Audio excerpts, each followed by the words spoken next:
Viimsis Tamme põllu teel seisab maja, mille uks on alati lahti, et elu sisse lasta.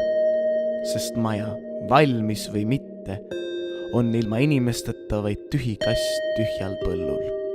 Laul on elu ja tants on elamine.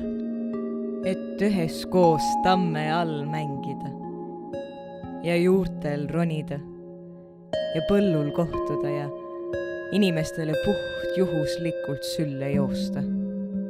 Kallistada, koos laulda ja tantsida ja elu kogeda. Alla aasta elanud, juurtega kokku kasvanud Tamme põllu teel sündinud Viimsi gümnaasiumi segakoor ja rahvatantsurühm. Iga mees on oma saatuse sepp ja oma õnne valaja. Ja.